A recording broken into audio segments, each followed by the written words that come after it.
यीशु हेबे तुम साथी दूर हेब भय भ्रांति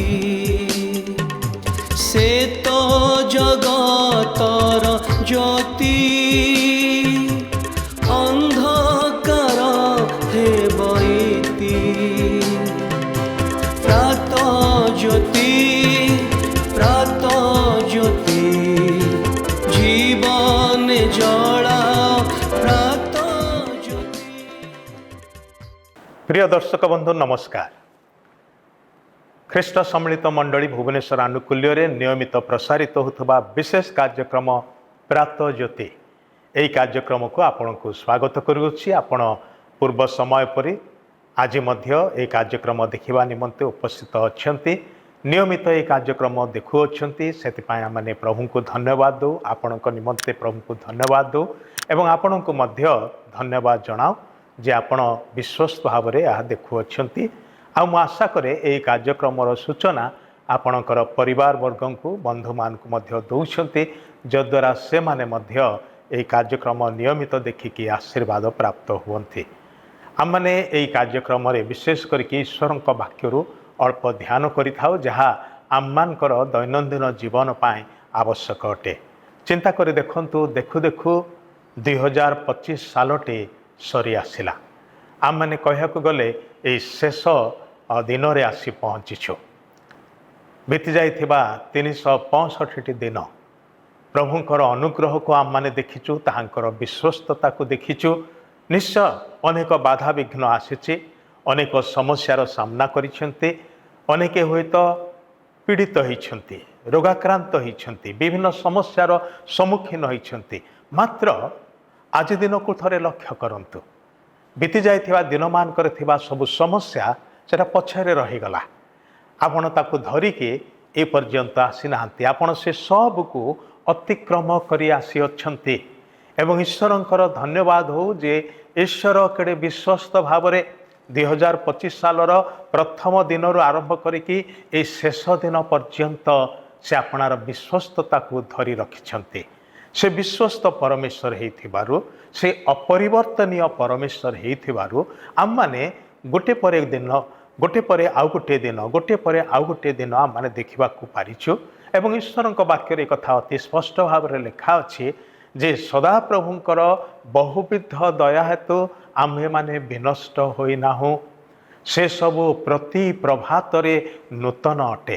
प्रतिटी सकाळे रे जेतळे आपण बिछणारू उठंती ईश्वरंकर स्नेहपूर्ण करुणा आपणक सामना रे थाए, आपणको आभोरी रखे। से दिनर सबु चैलेंजेस को सामना करिया पाई आगामी दिन मान करे मध्य सहायक हवा पाई ईश्वरंकर स्नेहपूर्ण करुणा विदाउट फेल प्रत्येक प्रभात रे आसी उपस्थित होइछि। माने समस्ते सिथिर साक्षी अटु। तेबे जेतळे वर्षटी सरी आसीछि अनेकंक मनरे गोटे प्रश्न आसीबो जे वर्ष सारा प्रकृत रे मु केते विफल हो जाइछि। से माने विफलता प्रति दृष्टिपात करंती। होई पारे से मानकर किछि स्वप्न अधूरा रही जाइथिबार से माने चिंता करंती जे मु एही सब विषय करिवि बोली वर्षर आरंभ रे प्रतिश्रुतिबद्ध होइथिली, निजको कमिट करथिली। मात्र एबे वर्षटी सरीगला आ मु से सब करि पारि नाही, अधूरा रहीगला।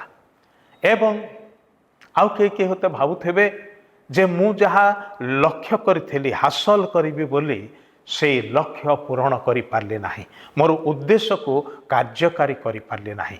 ए सब विषय को देखिले नकारात्मक भावना आसे जे वर्षटी एमिति सरीगला एवं वर्षटी फलवान परि लागु नाही। एई जो चिंताधारा एटा प्रत्येक जीवन रे आसे। आपण युवा हुंतु, छोट पिला हुंतु किबा बयस प्राप्त व्यक्ति हुंतु, जे कहीं हुंतु ना कहीं प्रत्येकंकर व्यक्तिगत जीवन रे ए प्रकार चिंता आसीबा स्वाभाविक अटे। कहयाकु गले जणे साधुकर जीवन रे मध्य जे कि ईश्वर भक्त थिले, ईश्वर को प्रेम करुथिले, तांकर आज्ञाबह होउथिले एवं तांकर समुदाय जीवन ईश्वरंकर आज्ञाबह हेकि तांकर आदेश को कार्यकारी करने निमंते से निजको समर्पण करथिले ଏକ ଉତ୍ସର୍ଗୀକୃତ ଜୀବନ କାଟୁଥିଲେ। ଖାଇବା ପିଇବା ପିନ୍ଧିବା ବିଷୟରେ ବେଶୀ ଧ୍ୟାନ ନ ଦେଇକି ସେ ଈଶ୍ୱରଙ୍କର ଇଚ୍ଛାକୁ କେମିତି କାର୍ଯ୍ୟକାରୀ କରିବେ ସେ ବିଷୟରେ ବେଶୀ ମନ ପ୍ରାଣ ଦେଉଥିଲେ। କିନ୍ତୁ ତାଙ୍କ ମନରେ ମଧ୍ୟ ଏ ପ୍ରକାର ଚିନ୍ତା ଆସିଲା, ଏ ପ୍ରକାର ଭାବନା ଜାଗ୍ରତ ହେଲା। ସେ ମଧ୍ୟ ଯେତେବେଳେ ପଛକୁ ବୁଲି ପଡ଼ି ଦେଖୁଥିଲେ ଅନେକ ସମୟରେ ବିଫଳତା ତାଙ୍କୁ ଦେଖାଯାଉଥିଲା। କିନ୍ତୁ ସେ ଗୋଟେ ନିଷ୍ପତ୍ତିରେ ପହଞ୍ଚିଲେ। ଆଉ ଆଜି ଦିନଟି ଆପଣଙ୍କ ପାଇଁ ମୋ ପାଇଁ ଆମ ସମସ୍ତଙ୍କର ନିମନ୍ତେ ସେହି ପ୍ରକାର ନିଷ୍ପତ୍ତିରେ ପହଞ୍ଚିବାର ଦିନ ଅଟେ। କାରଣ ଏଇ ଦିନଟି ମଧ୍ୟ ଯେମିତି ବର୍ଷଟି ବିତିଗଲା, ଆଜି ଦିନଟି ମଧ୍ୟ ଅଳ୍ପ କିଛି ଘଣ୍ଟା ପରେ ସରିଯିବ। ତାପରେ ଆମମାନେ ଆଉ 2025 ସାଲରେ ରହିବା ନାହିଁ।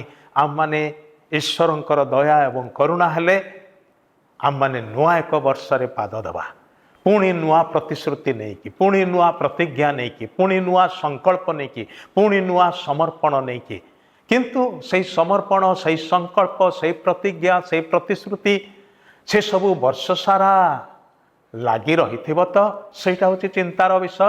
କାରଣ ଏଇ ବର୍ଷ ଏବଂ ବିତି ଯାଇଥିବା ବର୍ଷମାନଙ୍କୁ ଦେଖିଲେ ଆମକୁ ଲାଗେ ଯେ ଆମମାନଙ୍କର ଆରମ୍ଭ ବଡ଼ ଉଦ୍ୟୋଗର ସହିତ ହୁଏ, କିନ୍ତୁ ବର୍ଷଟି ସରିଲା ବେଳକୁ ଆମେ ପୁଣି ସେଇ ସ୍ଥାନରେ ପହଞ୍ଚି ଯାଉ ଯେଉଁଠି ନିଜକୁ ବିଫଳ ଅସଫଳ ହିଁ ଦେଖିଥାଉ।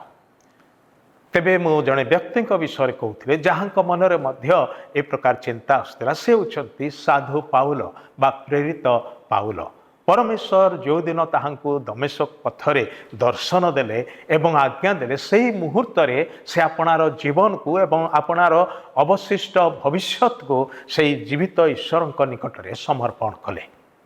ସେ ପ୍ରଭୁ ଯୀଶୁ ଖ୍ରୀଷ୍ଟଙ୍କ ସହିତ ଏକ ଅନ୍ତରଙ୍ଗ ସମ୍ପର୍କ ମଧ୍ୟରେ ପ୍ରବେଶ କଲେ ଏବଂ ସେ ଈଶ୍ୱରଙ୍କର ଦର୍ଶନ, ଆଦେଶ ଏବଂ ଇଚ୍ଛାକୁ ନିଜ ଜୀବନର ମୂଳ ଲକ୍ଷ୍ୟ ବୋଲିକି ଗ୍ରହଣ କଲେ। ସେହିଦିନ ଠାରୁ ନିଜକୁ ସମ୍ପୂର୍ଣ୍ଣ ରୂପେ ସମର୍ପଣ କରି ସେ ଉଦ୍ଯୋଗୀ ହେଲେ। ପ୍ରତିଟି କାର୍ଯ୍ୟ ସେ ଉଦ୍ଯୋଗର ସହିତ କଲେ। ସମସ୍ତ ଅନ୍ତଃକରଣ, ମନ, ପ୍ରାଣ, ଶକ୍ତି ଦେଇକି କଲେ। କାରଣ ସେ ଈଶ୍ୱରଙ୍କୁ ପ୍ରେମ କରୁଥିଲେ, ଈଶ୍ୱରଙ୍କର ଆଜ୍ଞା ବହଉଥିଲେ। ସେ କ'ଣ କହନ୍ତି? ସେ କହନ୍ତି ଫିଲିପିଓ ତାର 3 ଅଧ୍ୟାୟ 13 ଏବଂ 14 ପଦରେ ମୁଁ ଆପଣଙ୍କ ପାଇଁ ପଢ଼ିବି, ଆପଣ ମନ ଦେଇକି ଶୁଣନ୍ତୁ।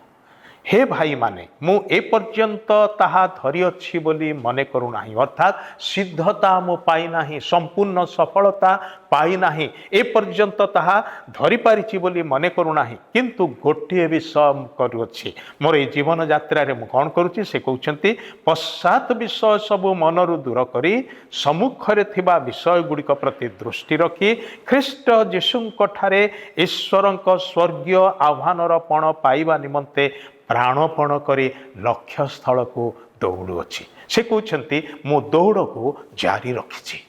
ପଛରେ ରହିଯାଇଥିବା ବିଫଳତା ସକାଶେ ଚିନ୍ତା କରି ଦୁଃଖ କରି କିଛି ଲାଭ ନାହିଁ।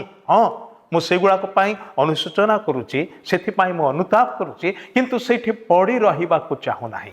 ଭାଇ ଭଉଣୀମାନେ, 2025 ସାଲଟି ଯଦି ଆପଣଙ୍କ ପାଇଁ ବିଫଳତାର ବର୍ଷ ବୋଲି ମନେ କରୁଛନ୍ତି, ତାହେଲେ ସେ ବିଫଳତାରେ ପଡ଼ି ରୁହନ୍ତୁ ନାହିଁ। ଯେ ପ୍ରକାର ସାଧୁ ପାଉଲ ନିଷ୍ପତ୍ତି ନେଲେ, କହିଲେ ମୁଁ ସମ୍ମୁଖକୁ ଲକ୍ଷ୍ୟ ରଖି ଦୌଡ଼ୁଅଛି, ଆଗକୁ ଯିବାକୁ ହେବ, ଯାତ୍ରା ଶେଷ ହେଇନାହିଁ, এই ଯାତ୍ରା ପଥରେ ଦୌଡ଼ିବାକୁ ହେବ ଏବଂ ଆପଣଙ୍କ ପାଇଁ ଯେଉଁ ପଥଟି ପରମେଶ୍ୱର ନିର୍ଦ୍ଧାରଣ କରିଛନ୍ତି ସେ ନିର୍ଦ୍ଧାରଣ ପଥର ଶେଷ ପର୍ଯ୍ୟନ୍ତ ଦୌଡ଼ିବାକୁ ହେବ।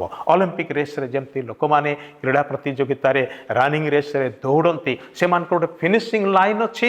ସେ ଫିନିସିଂ ଲାଇନ୍କୁ ଟଚ୍ ନ କରିବା ପର୍ଯ୍ୟନ୍ତ ସେମାନଙ୍କର ଦୌଡ଼କୁ ଜାରି ରଖନ୍ତି। ଆଉ ସେମାନେ ଚେଷ୍ଟା କରନ୍ତି ନିଜର ଟ୍ରାକ୍ରେ ସିଧାସଳଖ ଶୀଘ୍ର ଦୌଡ଼ିକି ପହଞ୍ଚିବାର ନିମନ୍ତେ। ସେମାନେ ଏପଟ ସେପଟ ଅନାନ୍ତି ନାହିଁ, ପଛକୁ ବୁଲି ପଡ଼ି ବିଲକୁଲ ଅନାନ୍ତି ନାହିଁ। କାରଣ ପଛକୁ ଅନେଇଲେ ଆଗକୁ ବଢ଼ିପାରିବେ ନାହିଁ, ଟ୍ରାକ୍ର ଓହରି ଯିବାର ସମ୍ଭାବନା ଅଛି, ବିଭିନ୍ନ ଭାବରେ ବିଫଳ ହେବାର ସମ୍ଭାବନା ଅଛି, ଝୁଣ୍ଟି ପଡ଼ିବାର ସମ୍ଭାବନା ଅଛି। ଏଥିପାଇଁ ବିତି ଯାଇଥିବା ଅତୀତକୁ ଦେଖିକି ଦୁଃଖରେ ରହନ୍ତୁ ନାହିଁ। ସମ୍ମୁଖରେ କ'ଣ ପ୍ରଭୁ ରଖିଛନ୍ତି ତାହା ପାଇବାର ନିମନ୍ତେ ଅଗ୍ରସର ହୁଅନ୍ତୁ, ଦୌଡ଼ନ୍ତୁ। ପ୍ରଭୁ ନିଶ୍ଚିତ ରୂପେ ତାହାଙ୍କର ଅନୁଗ୍ରହରେ ନୂତନ ବର୍ଷରେ ଆପଣଙ୍କୁ ନୂଆ ସଫଳତାର ପାହାଚ ଚଢ଼ିବା ପାଇଁ ନିଶ୍ଚୟ ସାହାଯ୍ୟ କରିବେ। ତାହାଙ୍କଠାରେ ଭରସା ରଖନ୍ତୁ। ପ୍ରଭୁ ଆମମାନଙ୍କୁ ଆଶୀର୍ବାଦ କରନ୍ତୁ। ଆସନ୍ତୁ ପଦେ ପ୍ରାର୍ଥନା କରିବା। ପ୍ରିୟ ପ୍ରଭୁ, ବିତି ଯାଇଥିବା ବର୍ଷ ପାଇଁ ତୁମର ଧନ୍ୟବାଦ କରୁଛୁ। ଏ ବର୍ଷର ଶେଷ ଦିନରେ ଆମମାନେ ତୁମ ନିକଟରେ ନିଜକୁ ସମର୍ପଣ କରୁଛୁ।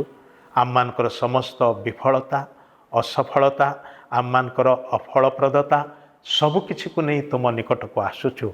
नूतन वर्ष रे पाद देवा पूर्वर आमे तुमर श्रीमुख को लोड़ुअछु। जेपरी बीती जाइथिबा वर्ष परे आगामी वर्ष विफलतारे न कटे। हे प्रभु सेथिपाई साहाय्य कर। तुमको अनाई तुमे देइथिबा विषय सब प्रति दृष्टि रखी पण पाइबा निमंते प्राणपण करी दौड़िबा पाई आगको बढ़िबा पाई साहाय्य कर। एई प्रार्थना निवेदन प्रभु जीशु ख्रीष्टଙ୍କ नामरे उत्सर्ग करूअछु। आमेन। बहुत बहुत धन्यवाद। प्रभु आपनको आशीर्वाद करंतु।